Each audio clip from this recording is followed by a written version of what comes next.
with me, I have Waiver Wire. You alright, guys? How you doing? Good. Hey, How are you? how are you, man? Thank you for having us. Oh, it's my absolute pleasure. So, guys, can you tell us a little bit about yourselves and your band and the music that you do to the people out there who may not be aware of what it is that you deliver? Yeah, absolutely. So we're Waiver Wire. We're from Worcester, Massachusetts. We formed the band in early 2018. We've been playing shows since then and doing all kinds of different stuff.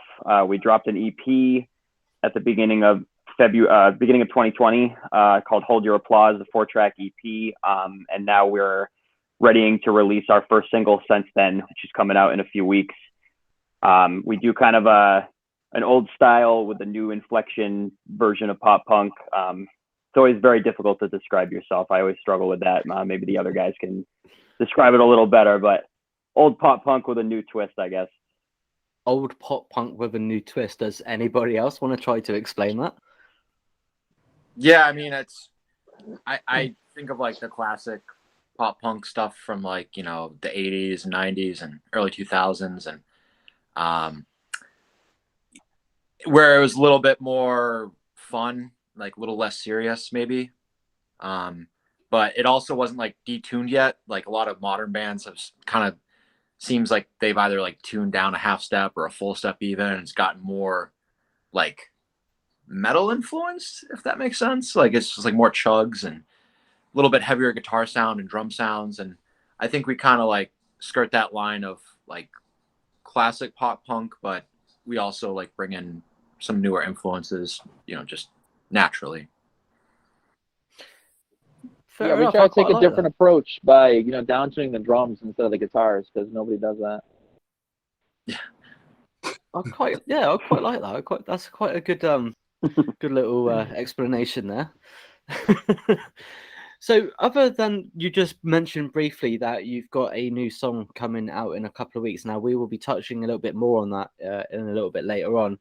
But other than that, do you have any plans musically for next year that you guys are working on? Our calendar early in the year is starting to fill up. We've got a bunch of local stuff planned in January. It's just started talking about some things for February. So first few months of the year, we should be pretty busy gigging out. We've got studio time booked in the next few weeks to get in and do another single. So that's kind of the pattern we hope to get into, is play a bunch of shows, hop into a single every so often, try to get one out every 3-4 months, something like that. Just keep it rolling. Just keep it rolling. Now, there's one thing that I have noticed that is actually kind of distracting me slightly, is that other than Zach, everyone here today has an amazing beard. Yeah, it seems to be the style at the time, doesn't it? Oh, That is a huge problem. We told him he has 1 year to grow it, or else he's out of the Yeah. Grow his- I can't grow a beard though at my job, so try to keep it pretty trim. You can grow a boss mustache though. Yeah. You can't grow a beard at the moment. Is that just another way of you saying that you haven't actually hit puberty yet? No, I'm a firefighter for my like day job, if you will, and you can't wear a beard because it would inhibit the mask on your breathing apparatus from sealing. You're a firefighter. Well, I did not know that, and thank you very much. I now feel like a dick. Yeah, no, sorry. I wish I grew a beard. Well, okay, I now feel like feel like a complete and utter dick, and look at that, we've now lost Zach. Okay, moving on. We're now a trio. So, yeah. So you were explaining earlier that your music is kind of old but yet new pop punk sort of style. So with that and how that came about, what are the influences that got you into doing the music in the first place then? For me, like, it was definitely Blink-182 was the first pop punk band, like a lot of people, that I really discovered and fell in love with, and that kind of changed my trajectory as far as my taste and stuff. I got really heavy into the genre as a kid, and I've always played some kind of punk inflected music, dabbled in different styles, but it's always kind of routed back around to that general theme. So I've always kept up with the genre. I've always loved it, and I've always wanted to do it. And so I started looking for people that wanted to do it with me, and I found these three. Yeah, same. We all come from different musical backgrounds too. So going forward, we're trying to combine all different backgrounds of of the music we listen to into the new recordings, but also while retaining that classic pop punk sound. Okay. Anyone else want to touch on that and talk about their influences? Yeah, I mean, obviously, like Blink-182 is kind of like true north when it comes to a pop punk band. I honestly thought for a second you were going to say the theme tune to the Fireman Sam kids program. I honestly thought for a split second, I was just like, he's going to say fucking Fireman Sam, isn't he? No. But I mean, like, pop punk is older than Blink-182, and it's evolved since then. But it's such a standard for so many bands since they came out, and it's kind of hard to ignore that or like downplay that influence. I kind of compare it to like a Beatles or a Jimi Hendrix type phenomenon where it's like there was the genre before and it was changed immediately after them. And they just, I think they did so many things so well, and going forward, some bands went more pop, some bands went harder.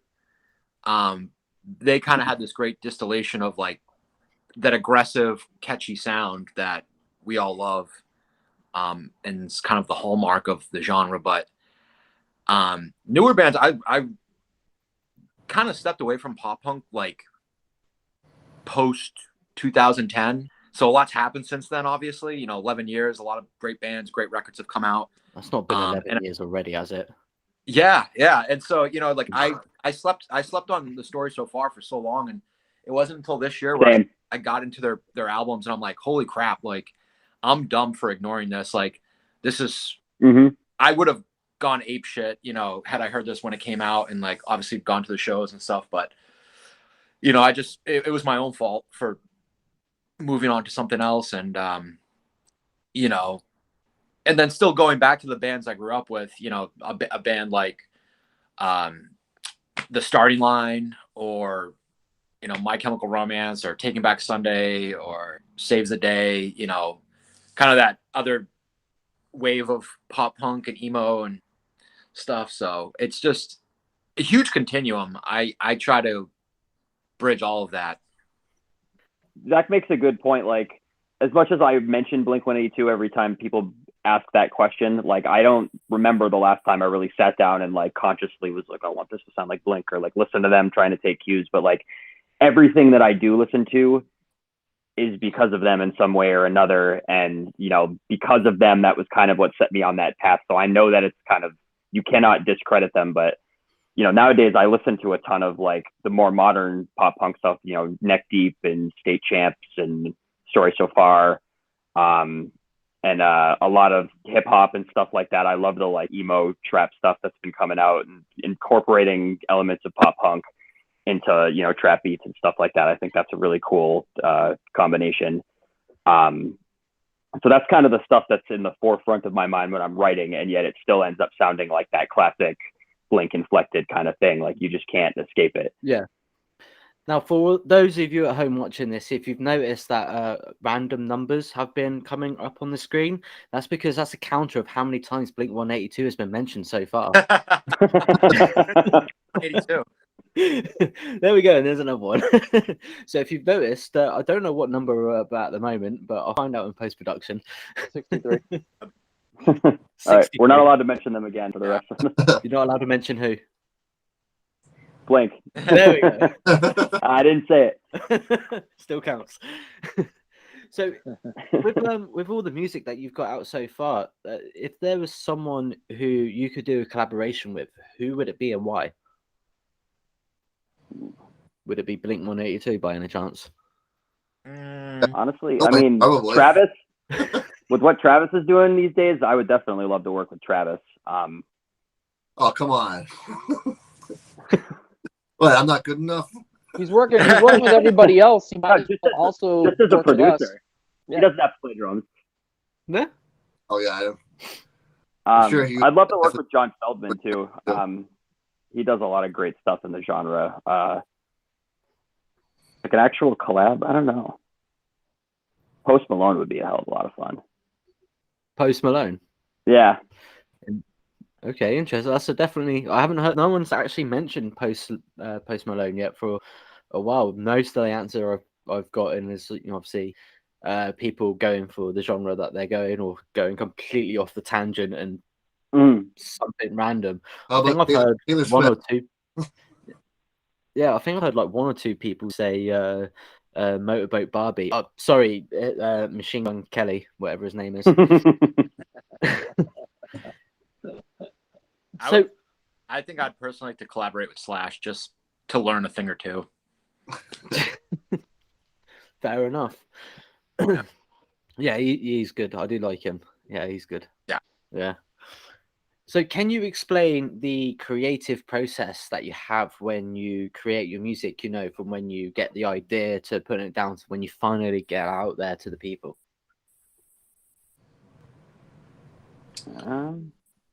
Well, I think it's we're really still the kind of process of figuring changing that right out. now. The process has changed a bit since like the pandemic, and these two guys, Zach and Steve, are actually relatively new to the band. So we're still kind of figuring out like how that works together. But for a large part, like what has been tending to happen is Zach comes up with a riff and shows it to us, and that kind of becomes the groundwork for a song. Or something we wrote recently came out of just like an acoustic jam that Steve and I did one night. And so it all just comes from a germ of an idea from someone, and then we bring it into the practice room and we run it and we experiment with things. And then once we've got a shell, I'll take the crappy cell phone demo we record home and listen to it over and over and figure out, some lyrics and some vocal melodies, and then bring that back and show it to the guys.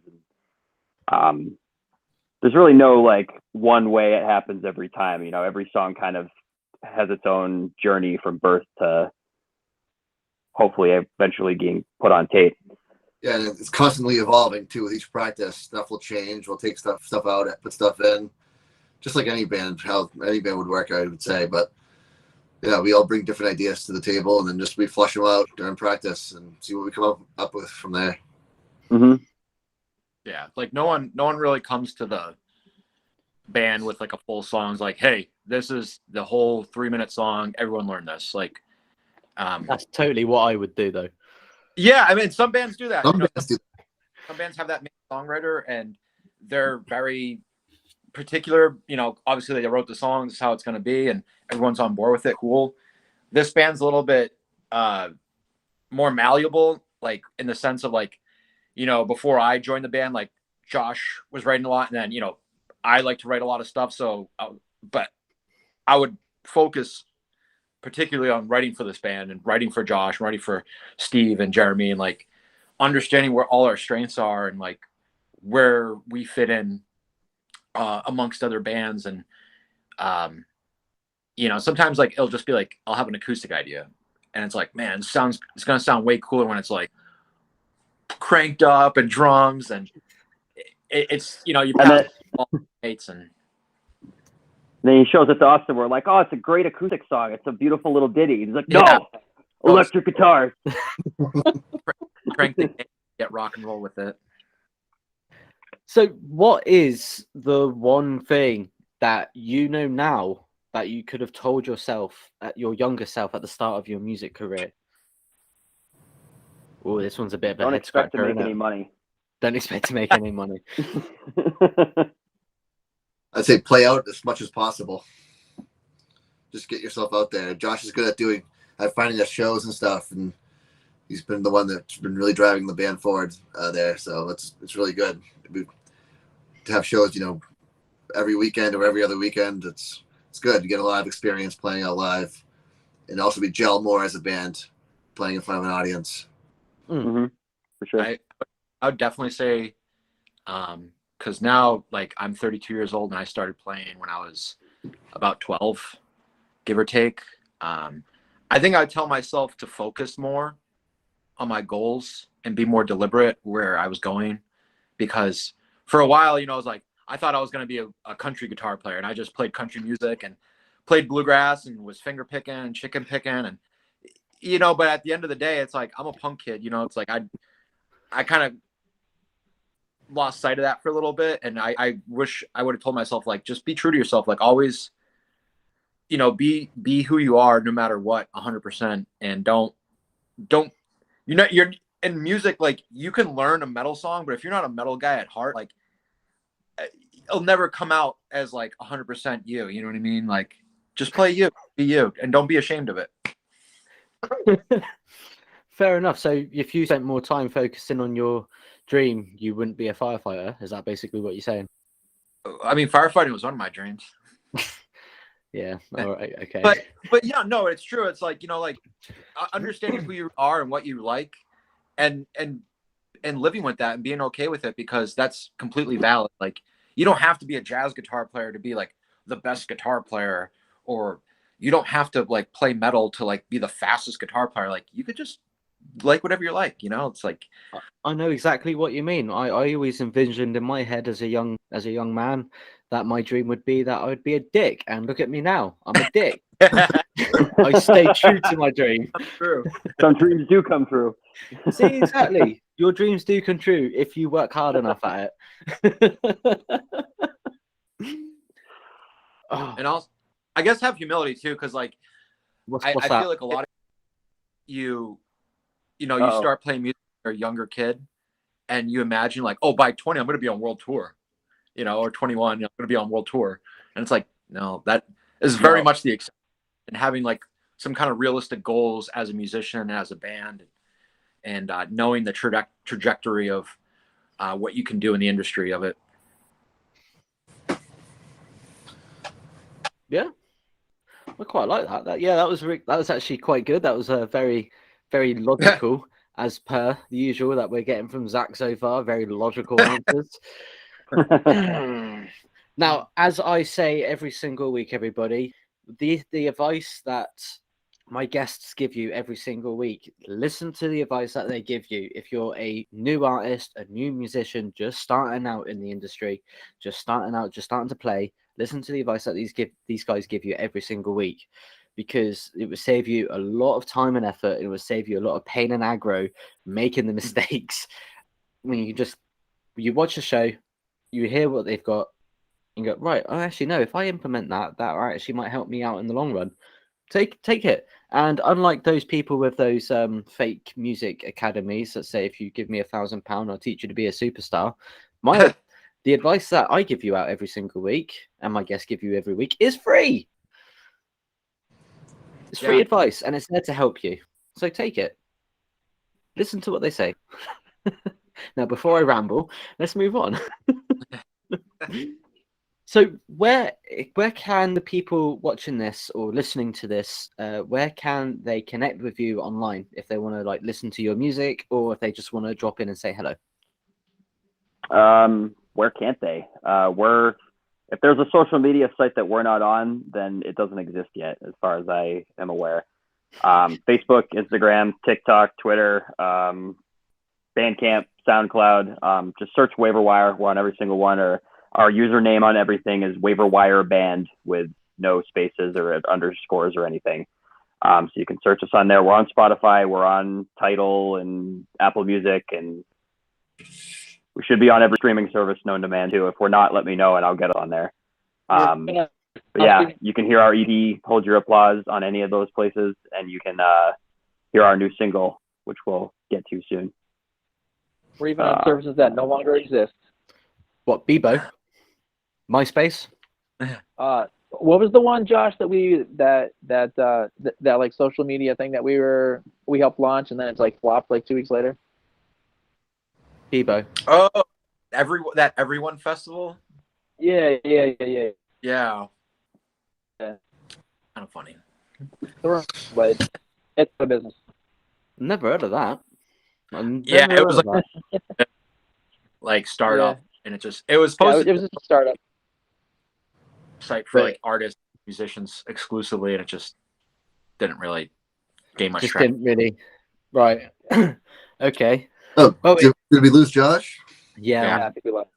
Oh, there he is. There he is. He's back. So I'm assuming that was just me that crashed. Yeah. Yeah.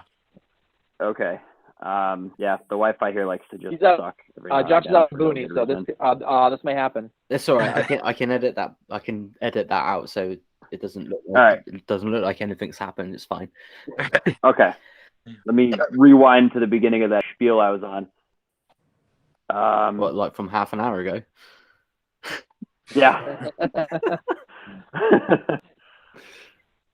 Right. Yeah, you heard all the stuff, all the places to find the band. Yes. Okay. Yeah. Yeah. So you can listen to us everywhere. If there's a streaming service that we're not on, please let me know and I'll put it there because we should be on all of them.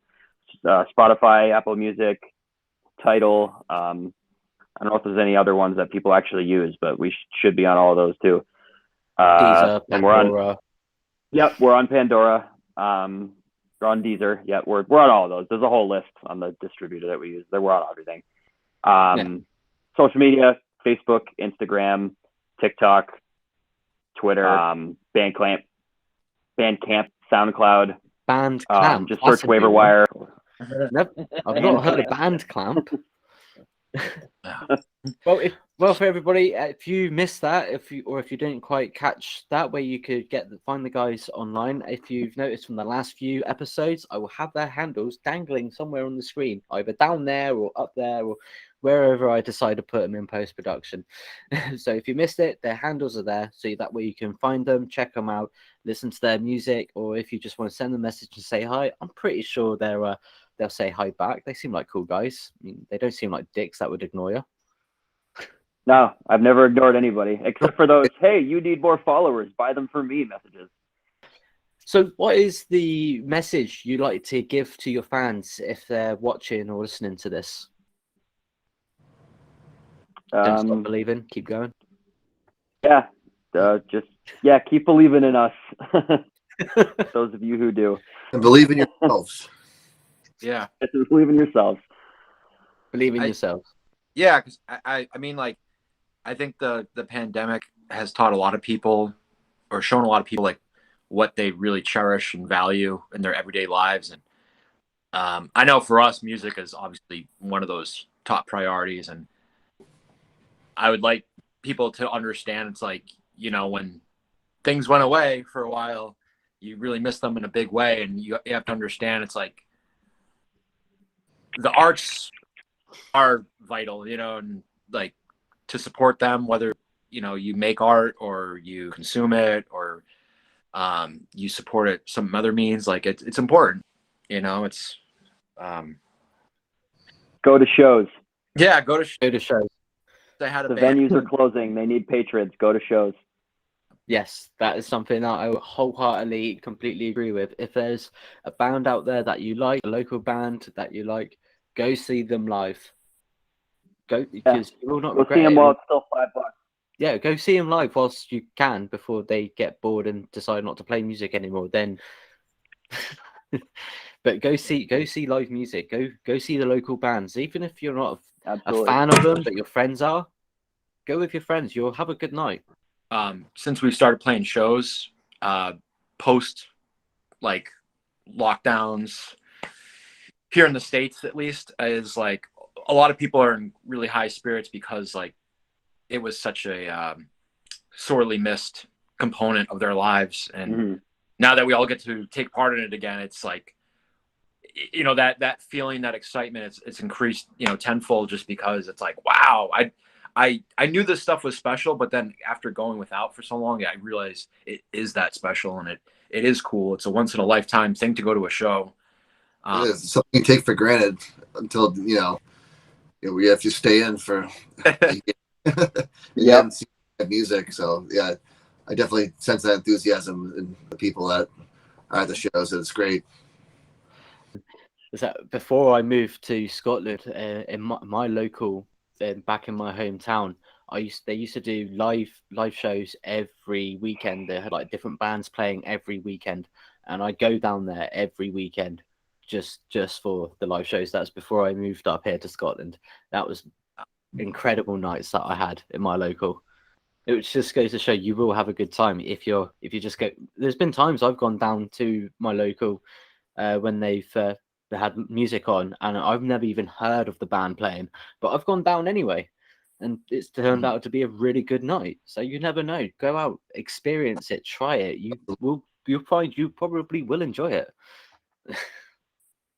Yeah, absolutely. I couldn't agree more. I was just saying that one of the great things about being in a band is I look forward to, going out and seeing other bands, just so many great bands that we play with, just like last night, we played with, 3 great bands, and that's probably something I wouldn't normally, do, but because I'm there, and it's just great to see all these, local bands that are awesome.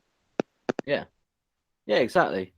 Now, guys, I've heard a rumor that you have a new song coming out very soon, called Battery Health, if I'm right. You are very well informed, sir. Oh, I get my information somewhere. I don't know where, but I get it somewhere. Can you tell us anything about that? Yeah, it comes out December 17th on all of the aforementioned services.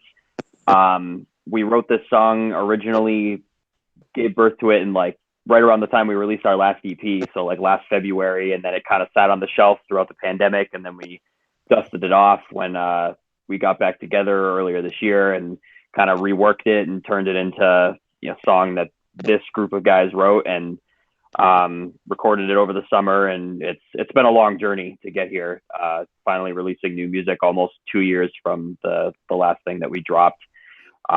So we're really excited. We can't wait to get something new out there and show people what we've been up to. Now, you actually have a little treat for everybody watching and listening to this at the moment. You've actually provided a sneak peek of your latest single. We're going to play a little bit for everybody now, so you can get a little bit of an idea of what is in store for you.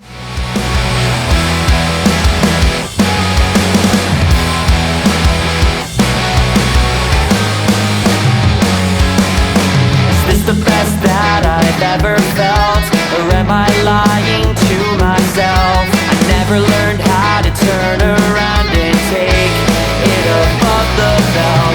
Addicted to embellishment, under the makeup it's just skin. I never had shit to say to him, phoning it in. Right, guys, now that was a sneak peek of Battery Health. Now, be sure to check that song out when it comes out on the 17th of December, as Josh has already mentioned. When it comes out, get it out there, get it pre-saved, whatever, just get it in your playlist, get ready to listen to it when it comes out. If you like that little sample there, you're going to love the whole song. I'm definitely looking forward to it myself, personally. I'm looking forward to listening to this one. I got a funny little story about recording. Okay. Is it going to be another long, logical? No, it's pretty short. It's comical. When we were tracking the drums, Josh actually played drums on that song, and during his take, the stick broke and a piece of it flung into his eye and scratched his like cornea, and the guy just got back on the stool and took care of business, and went to the hospital later, went and got medical treatment. Yeah. But rock and roll had to happen, and nothing was going to stop. That's right. I came there to do drums, and I was going to do drums. No. Yeah, they didn't like the I played on it. They said, Josh said I can do better. Nope. I joined the band a week or two after that, after they recorded that single. Yeah. Nope. It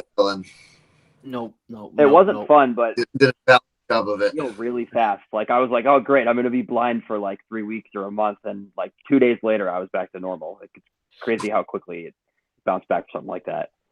You got lucky. I did. Amazing. Yeah, I don't like shit with eyes because when I was 15, 16 years old, I had a dart in my eye. I'm actually half blind. So sorry, when it comes to like stories with like, oh yeah, I had a little thing go in my eye, but it was nothing. I'm like, I'm gonna have nightmares about that tonight. Yeah. That's rough. That's what I was like. Nope. I can't do it. Can't do eyes. Nope. Change the subject. Right. Well, we are now going to be moving on to the nitty-gritty part of the interview. This part of the interview is, as I'm sure everybody at home, you are completely aware, is where we ask the difficult questions, where we really try and make these guys feel uncomfortable because they don't know what to say, they don't know what to expect. These questions are probably going to give you nightmares, to be honest. You know? If at any point during this segment you feel uncomfortable with the questions being asked and you want me to stop, let me know and I will continue going. Okay? What's our safe word? All right. What's your safe word? Bitch, please, there is no safe word. Take a look. This isn't a safe space. I'm not afraid. There's no safe word. No.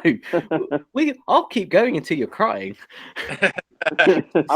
Our last really drummer quit because of a question they asked during one of the interviews. Well, okay. Okay, fair enough. Let me see if I can get anyone else to quit. But there is a bright side, because as many of you know, I am starting to do challenges, and all the challenges are coming out soon. Some of them have been recorded already, so they'll be coming out very soon for everybody. So you do get a little bit of payback on me for these difficult questions. At the end of the segment, at the end of the show, you have to give me a musical challenge, which I have to agree to, where I will have to get it recorded and upload the video of me doing it. So you do get a little bit of payback on me. All right. I'm still waiting to see if someone tops the challenge that I got from Rob from Storm the Empire. So far, no one's been able to top that one yet. Thank fuck for that. All right. We'll have to put our heads together. Yeah. So, are you ready for your first difficult question? Right. This one is... Right. This one is going to make you sweat. All right.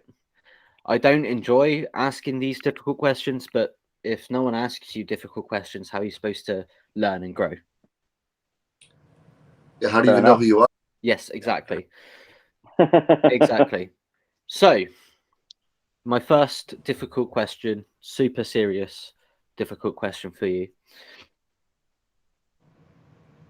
If you were a fruit, what fruit would you be? Peach. See, a peach. Yeah. See, I had you go in there for a second. I don't know. I built up the suspense, and you're like, "Oh fuck, no, yeah, no, nervous." Is this real? Is this a gag? So, what's this dick doing now? A peach. Definitely a guava fruit. A what? Guava. A guava fruit. Yeah. Sure what that looks like. Fruit. You don't have those in Scotland? Oh, no, I'm just googling it. It's a tropical fruit. They don't have those in Scotland then. Yeah, we don't have that. We have frost and alcohol. Us too. It's a common from native to Mexico, Central America, and the Caribbean. Okay, but it doesn't say what it is in English. Not American English. Well, that's the name. That's the name of it. There is no English word for it. That is the name for it. Oh, I think. Yeah. Oh. I've never actually heard of a guava fruit before, so I've actually learned something new. Hey, wait till you taste one. I'm gonna have to get some, I reckon, if I can find somewhere around here that does them. Do you like my answer? Is that satisfying? Yeah, that was very satisfying for me. That was. Right. Who else wants to answer that one? Zach. I'm just gonna say the fruit I eat the most. I eat the most like raspberries. Oh, so boring. Oh, that was the nature of my. Zach anymore. We're not talking to Zach anymore. He's boring. Raspberry is actually a bunch of fruits in one. Each one of those tiny bubbles is its own fruit. So it's a compound fruit. Like a tiny bunch of grapes. Yeah, exactly. Huh. Wow, that's so boring.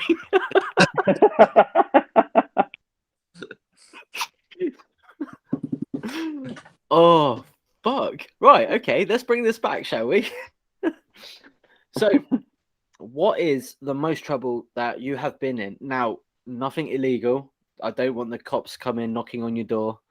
Don't want you to indict yourself into anything far too criminal. But what is the most trouble you've been in?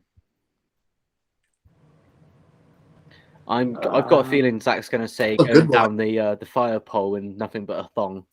Yeah, no. We don't even have fire poles anymore, actually. Encourage that there. I thought you were going to say you don't even have a thong anymore. Yeah.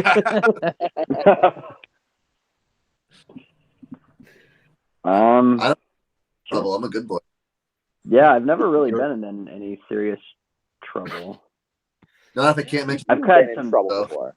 I've had some close shaves, but You'd be surprised how many times I hear people say, "Oh no, I've never been in trouble. I'm a good boy," and then 5 minutes later they come out with this horrific story. I'm like, "What the fuck?" yeah.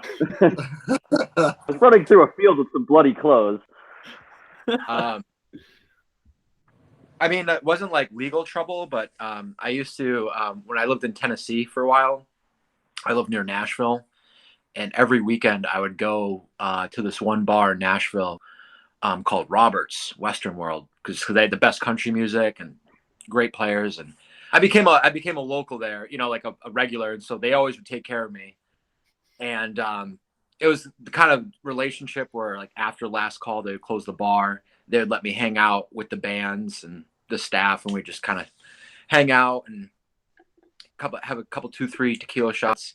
And one night I was like really drunk and I was in no shape to like go home by myself. I needed help.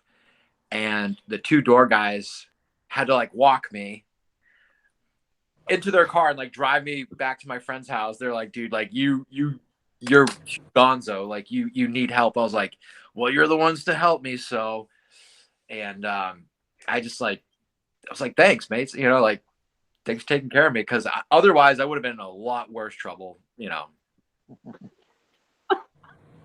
The worst trouble that I've ever been in. Actually, I told a story just the other day. I was like 6 or 7 years old, and my mom said, "You make sure you stay in the front yard." I was like, "All right, cool." So I was with my younger sister, who's like 2 years younger.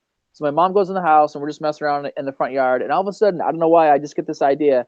I got to go to the corner store. And so we go to the corner store to get penny candy, right? So we go to the corner store to get penny candy. Not only do I leave the front yard, but I buy candy cigarettes.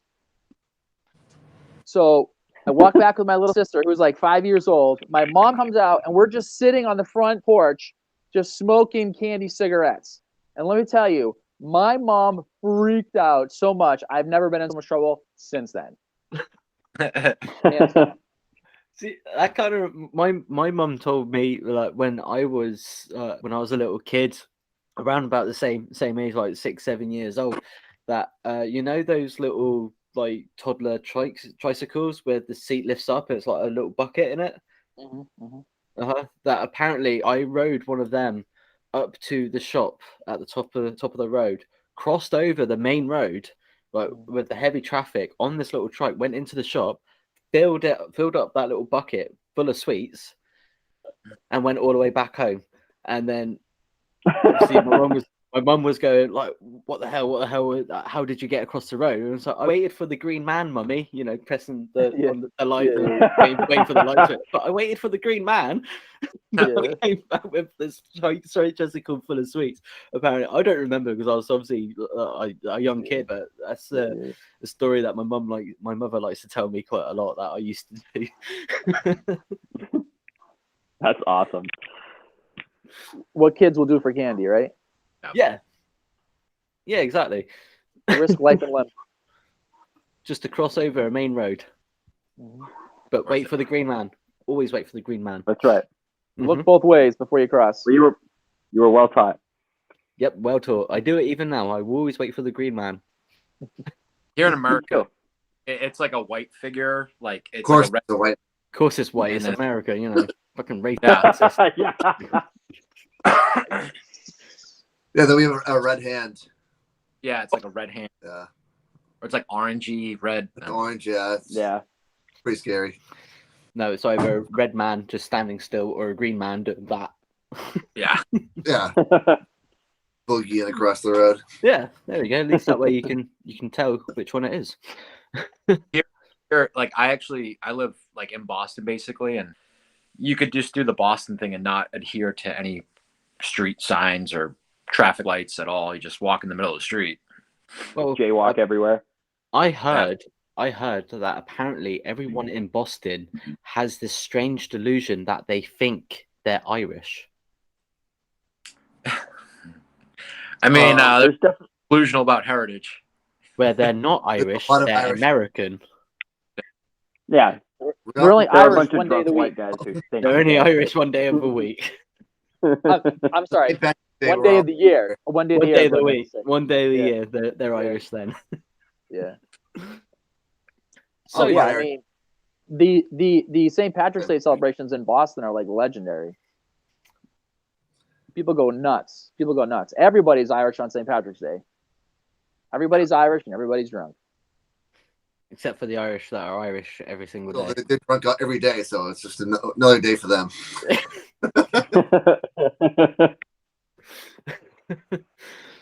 So you mentioned at the start of the show that you've been playing like a lot of shows recently. You've been getting back out there doing a lot more live shows. What has been your favorite song to perform, like playing live?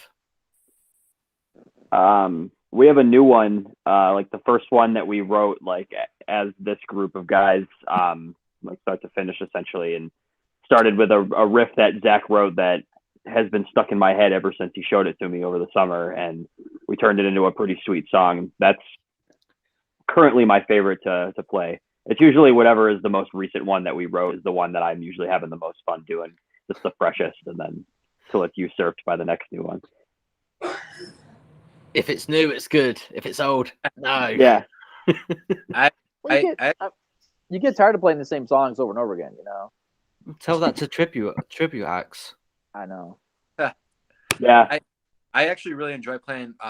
The last song that we play in our set is called "Here's to the End," and I don't know why. It's just like I love the structure of the song, and I love the riff, and we have like this weird little bridge part interlude that I really enjoy playing, and I like that one a lot.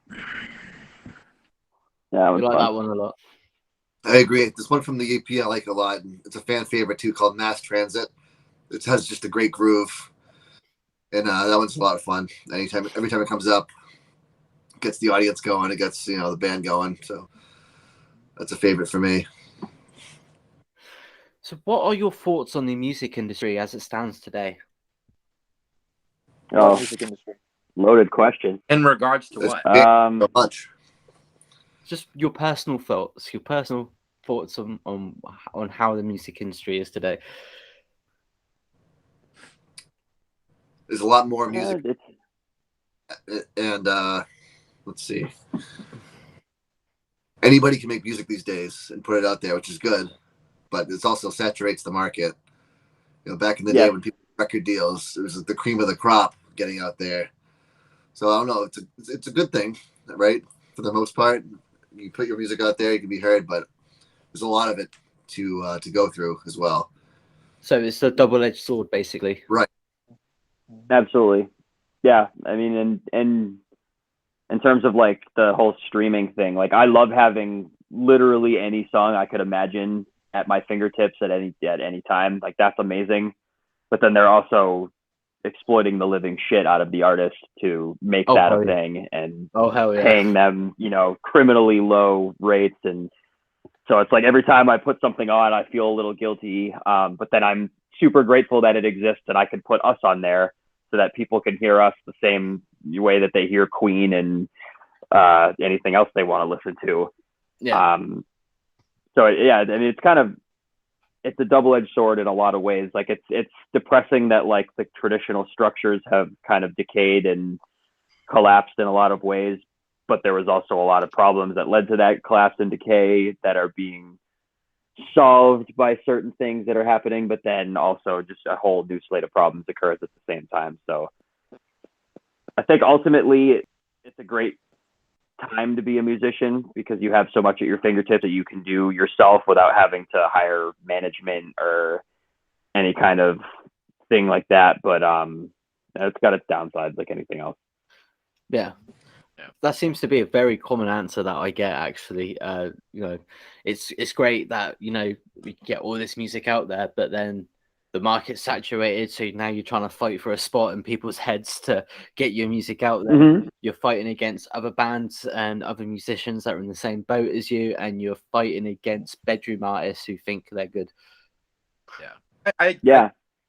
I think the whole landscape of it all is, I think it's healthier now in some ways, just because there is such a vast amount of artists, musicians, bands, and if you like a particular thing, like there's a million other bands and musicians doing that too. So you can really dive into that style or that kind of era or version of songwriting. But I think my big hang up with today's music industry is like so much of our personal music habits as like just listeners of music and like enjoyers of music are manipulated by an app or a company, a company like YouTube, even an algorithm. Yeah, because I'm old enough to remember like pre Facebook owning YouTube would just give you more of what you already watched. So if you watch a video on Bob Dylan, it would give you like 80 other videos that were like pretty, I don't want to say rare, but like it'd be like 50 views. It wouldn't be like some mega video. But now on YouTube, if you notice, like the algorithms are such that it doesn't matter what you like or want to watch. It's going to shove something down your throat regardless. Mm-hmm. And so it's a little bit harder nowadays, I think, to be a music listener because you have to be more discerning and saying, I'm not going to like fall into this like consumerist trap or ploy. I'm an active music listener, meaning I choose the bands, I choose the artists I like, and I'm not going to let anything like coerce me into something other than. See, I see what you mean there, because obviously with YouTube, like, I use YouTube Music quite a lot because I pay for. I know it sounds stupid, but I pay for YouTube Premium, so that way I don't get the adverts. I can just watch the video straight in. Don't get the adverts. Brilliant. And I get YouTube Music with it as well. So I download all my music through YouTube Music, and I can listen to that on the way out and about. I see what you mean about the algorithms, because obviously, as I mentioned at the start before I started recording this, that obviously I've got a 2-year-old, so my music on the music tab on my YouTube, it's all of my music that I listen to, my country rap, my heavy metal, my punk rock, all my music, and then my wife's music, which is like all the punk rock that she listened to when she was growing up.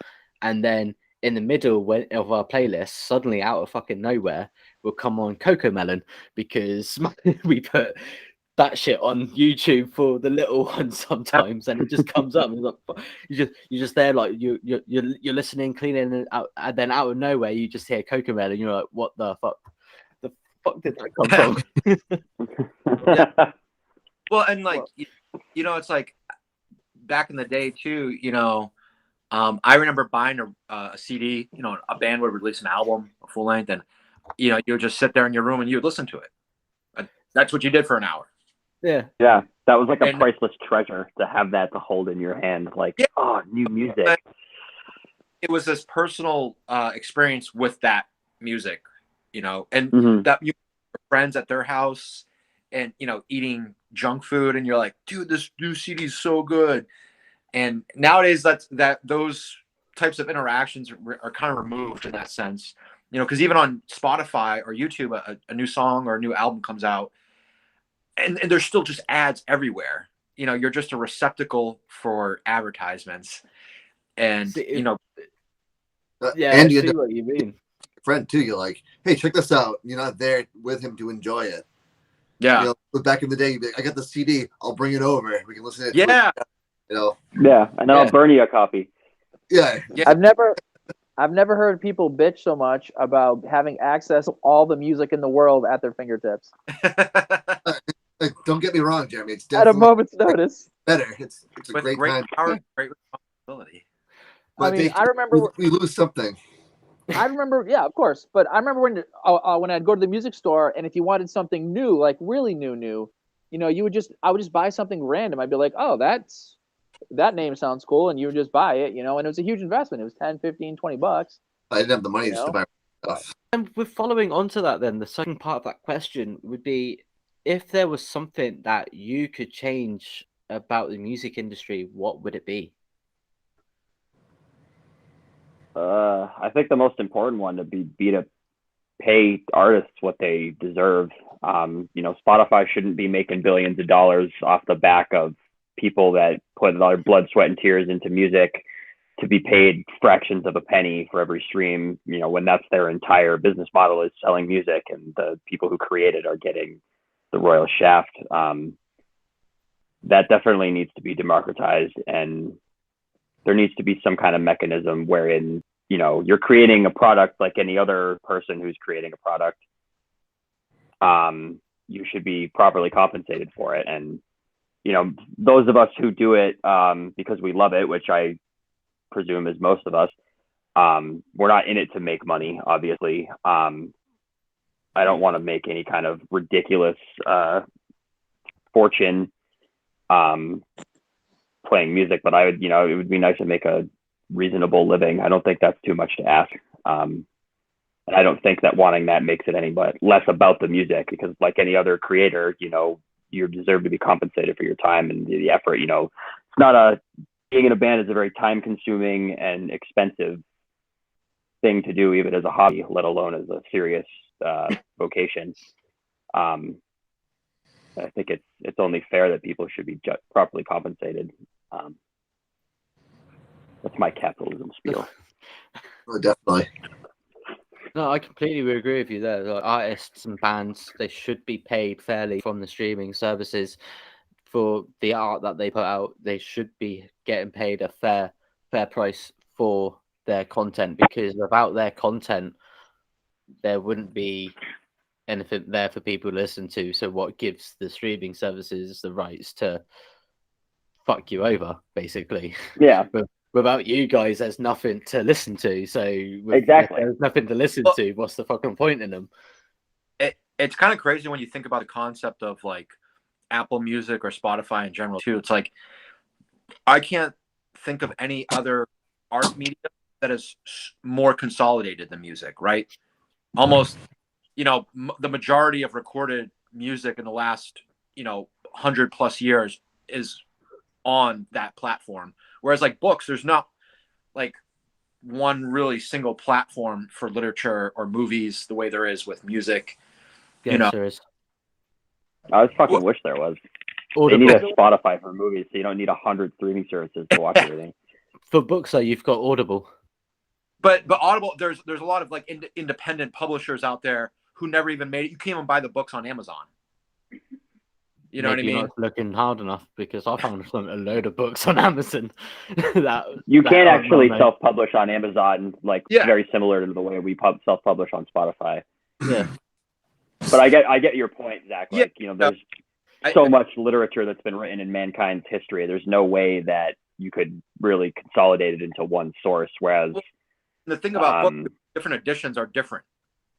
You know. Yep.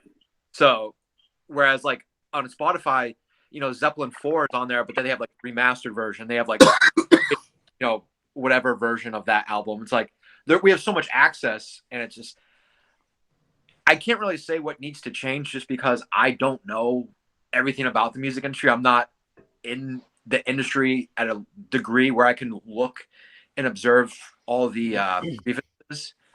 But well, Zach, I'm gonna have to stop you there, because you say that you're not in the industry to that degree, but that is exactly where you are wrong. You play music, you're in a band, you're in the music industry. It doesn't matter if you're high up or if you're low level. You play music, you're creating content for people out there.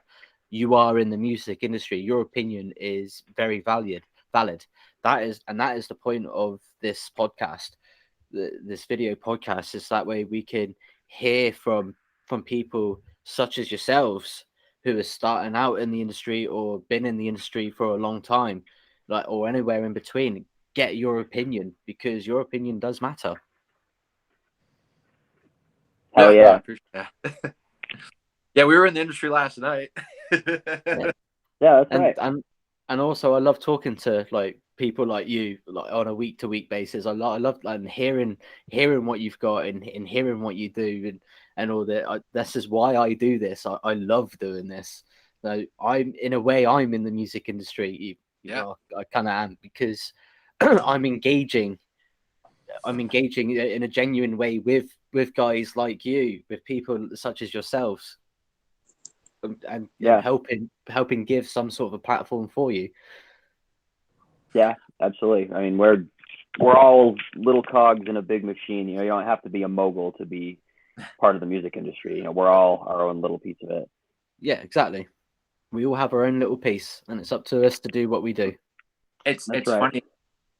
So my brother is actually also in the music industry. He, my younger brother Lenny, is a chef, and he works for like a catering company that works for a lot of high level bands and artists and everything. So he sees the other opposite, and he's never been like in a DIY band, starting from scratch and playing with other local bands. So he immediately went from the big time, in that regard. And it's just like, we'll talk about stuff, and I'm like, what are you saying, man? Like, I don't even understand like where you're coming from, and vice versa. Well, he's like making breakfast for Bob Dylan, so that's a little different. Yeah, literally, it's insane. Yeah, but that's also the point, is like to have these kind of discussions with each other so we can learn more about like different areas and different aspects of certain things. I mean, that's kind of, because the discussion brings us together, and actually like talking, it brings us all together and brings us all into more of an understanding. So that way we can understand what people, different people go through in their day to day, trying to make it into something, into the music industry, or just doing it DIY and just doing it for fun. It's so we can learn. Actually, I think like your podcast here, and like the last like year or so, I've been devouring musician interviews on YouTube. Like, there's a lot of different channels out there that I just, everyone I watch, it's just, they're so inspiring, just because of that, like everyone's story about where they started, where they got to, and how they got there. I don't watch like funny videos on YouTube. I just watch like people talk about the industry and their band or their instrument. It's just, yeah, see, exactly. That you've just kind of answered my question there. It's like, what would you get out? Like, basically, what would you get out of it? Well, you watch a lot of other music-based podcast shows out there, like another music interview shows, and you get inspired by the people that are on there. So in that way, you might be inspiring a musician just starting out from hearing your story. yeah, I hope so. That would be sick. That'd be cool. Yeah. Now we've got very, very deep there. We did. That's not happened. That's not happened before on this show. That's really not happened before on this show. We got very deep. Yeah, we did. We're asking the real tough questions. Yeah, like you said, the important questions. Yeah, tough man. Yeah, tough questions and tough answers, because I've not actually had answers like that before, and getting that deep into that rabbit hole. So I really actually did enjoy that. So me too. Same. Yeah. So how do you feel that the internet, I mean, I know you've kind of already answered this way in one way or another, but I'll ask the question directly so that way the answer will kind of be a little bit more focused. How do you feel that the internet has impacted the music industry?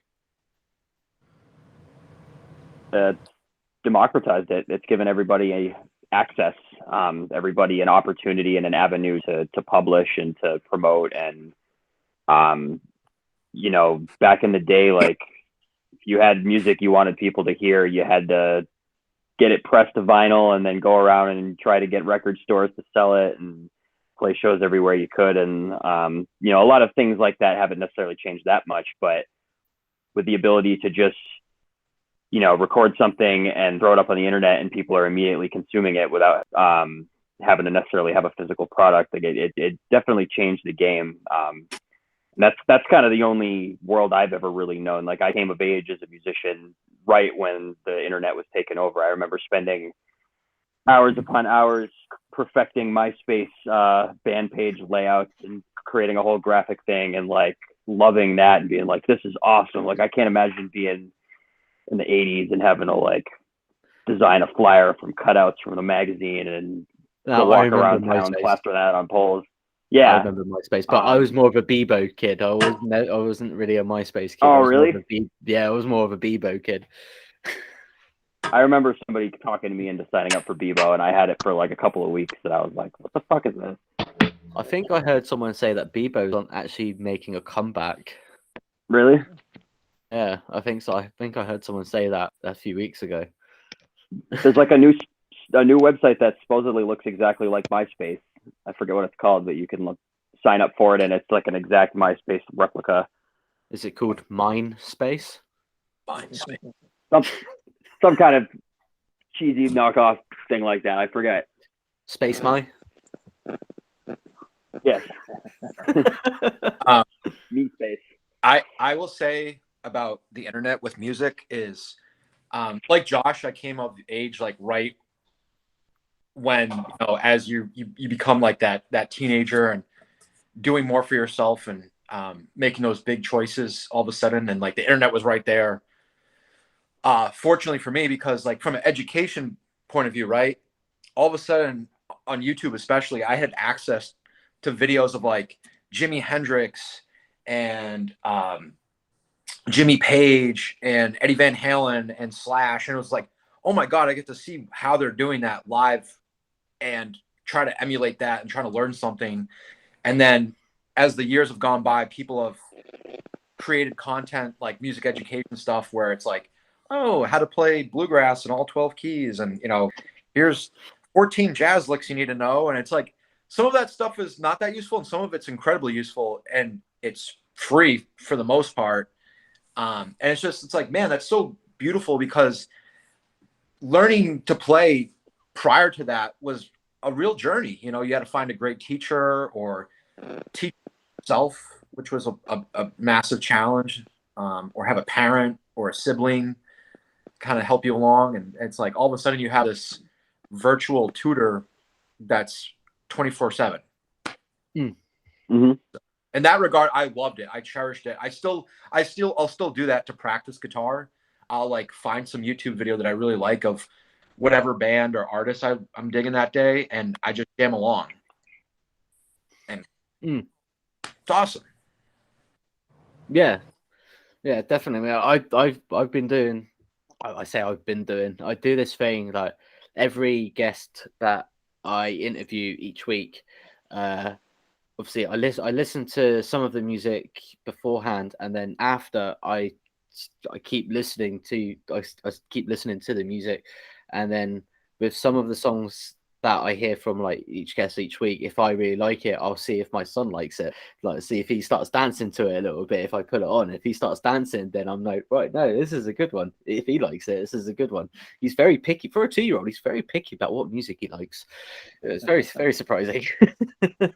But I do this music critic. Yeah. Basically, he keeps me like dead centered. Like, right, okay, is this song any good?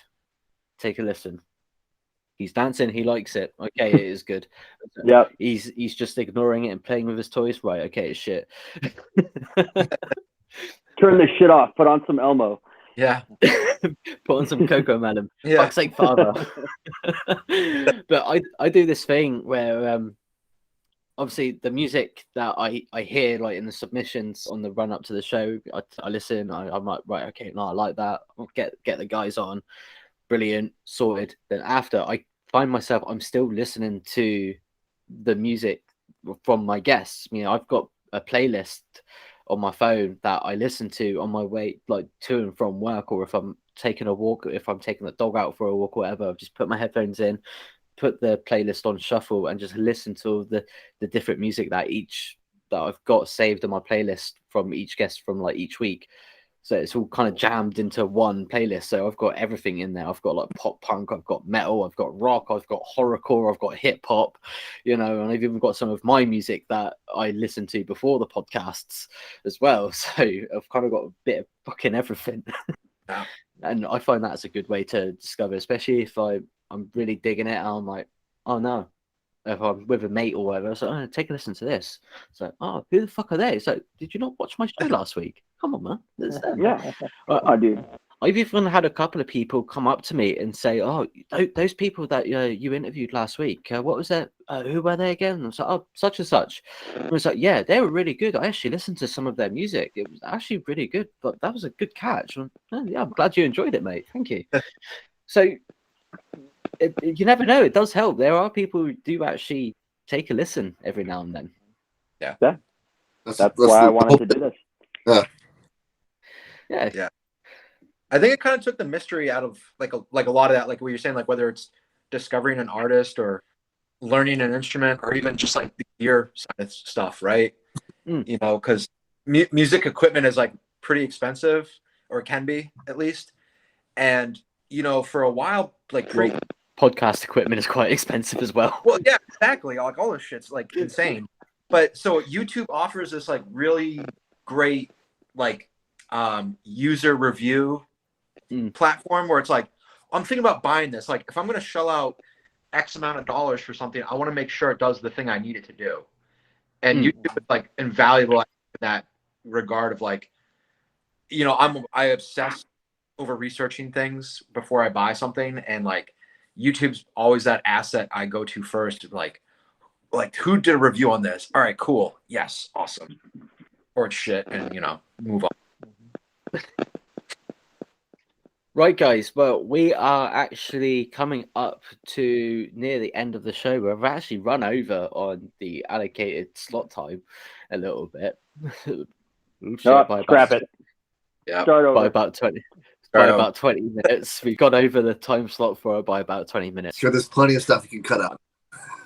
Yeah. Oh no, there is. Yeah, there is. Don't worry. Like all the times people have gone in and out, or every time the camera's frozen, all that shit I can get rid of. It's fine. Right, guys. Tight like 18 minutes. Yeah.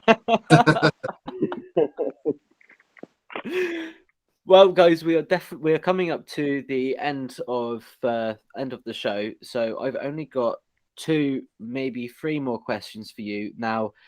And before I can let you go on your merry way, before Zach can go like putting out more fires that he started just to try and look like a hero. So now this question is, it's not a tough one, but it's a serious question. Now this question, if you have done or you will do any more interviews after this or before this, I don't think you would have been asked this question, but if you do any interviews after this question that I'm going to ask you is that important that you're going to wonder why no one else asks you it. Okay. This is going to be the most important question of your entire lives. I mean, no other question that anyone else will give you will come close to what I'm going to ask you. Okay. Okay. Are you ready for it? Yeah. Are you ready for your life-changing question? Born ready. Yeah, that's what I like to hear. Do you sing in the shower? And if you do, what do you sing? Oh, of course I do. I write like half of my lyrics in the shower. Yeah, okay. Yeah, when I was younger, I everything definitely in loved it. to sing in the shower, but not so much anymore. No? Maybe it's because I don't shower. I don't know. What, do you just stand out in the rain and go, there we go, I'm clean? I'm done. Ages. Turns out under the gutter. Zach doesn't need a shower. He just gets the other fireman to hose him. Yeah. Oh, yeah. No, I actually don't sing in the shower, but I do sing in my car all the time. Yeah, car more for me too. Yeah. I usually just go over social awkwardness, replaying situations in my head in the shower that I could have said something better. And I do a lot of that too. I this do podcast. exactly the How same did I look thing. a fool today? It was like if You I've think had an about the argument podcast with my on my wife, phone. if I I've should had the say argument with my wife, I'm just in the shower. Go right. If I had said this, I would have won that argument. Now I'm sleeping on the sofa. Yeah, I get very introspective. Not singing for me. You don't win arguments with your significant other. You just mitigate the damage. Yeah, that's right. Actually, no. You can win an argument against your significant other by getting them to admit that you are right, and it's only happened 3 times for me so far. I just Way wish more that than- I had it. I wish I had it written down, and I wish I had it recorded for evidence. Yeah. Yes, But when I try and get her it's to such a repeat, rare occurrence. when I try to get her to repeat, she's like, "I didn't say fuck all." That's- You did. You did. You said I was You were right. So I didn't fucking say that. Yeah, you did. I was there. Yeah, I was there. Yeah, I was there. I heard you say it. This is the greatest moment of No, my no. life. Come on. It's like, no, I know you're blind, babe, but you're also deaf because I said shit. I didn't say anything. Thank you. But I definitely heard you say I was right. So, would you guys like to come back on the show then at a future time, later date? Absolutely. Yeah, absolutely. We'd love to. Yeah. Have you? I'm just going to assume because I should have asked this one before that one. Have you had fun doing this with me today? Definitely. Yeah. Yeah. I kind of A lot of fucked fun. up my own question list there. I don't think we've done an interview with someone in a different country. Have we, Josh? No, I don't believe so. Yeah, so this is a first for us. This is a first. We're like Yeah. worldwide famous now. So this is cool. This is great. Yeah. Well, we were playing to people in Zimbabwe last week. Really? We're launching the global takeover. Well, that's Zimbabwe. Power of the internet. The power of the internet. Yep, definitely. That's right. Well, everybody, you heard it there. They want to come back on the show at a later date. Now, when they come back on, it will most likely for when they promote a new project like an EP or an album. When they have something like that ready, we'll get them back on the show and we'll do a whole thing about that as well. And in the meantime, if you have any questions for the guys that you want to ask them, put your questions down in the comment section below. Next time we get them on, we'll read them out to them. Now, remember, it is exactly the same rules every single week with every single guest. The most ridiculous, the most messed up, the most fucked up question you can think of, put it down in the comments. We'll read them out. I'll want to make these guys feel uncomfortable next time they come on. Okay, Howard Good. Stern. Yeah. Because don't fuck off. It's mostly because Zach made me look like a dick at the start. We'll just put a kibosh on 90% of the questions. Yes, Josh is not single. That's gonna be 90% of the questions right there. Really? You flatter me, sir. Yeah, now we know Jeremy's true feelings. Yeah. And for those of you wondering, instead of saving your question, Jeremy is single, as you can tell. If you couldn't tell from that bitterness in the tone of voice there. That was Waiver Wire with me today, and I'm glad that you were able to check out this episode. And if you enjoyed the show, leave a thumbs up, like, comment, subscribe to the channel because it really helps. And if you want to see more content, as always, I am back every single week with a brand new guest. Now, some people have asked recently, how come my podcasts, like either audio or video, aren't up on Spotify and iTunes and all that sort, and all the other streaming platforms? It's a simple thing, really. I have a target. As soon as I hit 300 views on a single episode, I will be releasing every single episode on all the streaming services. as soon as I reach my target. So if you want them on your streaming site, on these streaming services, help us get to that target of 300 views, and then they'll be there for everybody on all the streaming services. In the meantime, make sure you tune back in next week where we will have a brand new guest. I know, absolutely mental. Someone new every single week. Where do I get them from? They actually come to me. It must be the beard.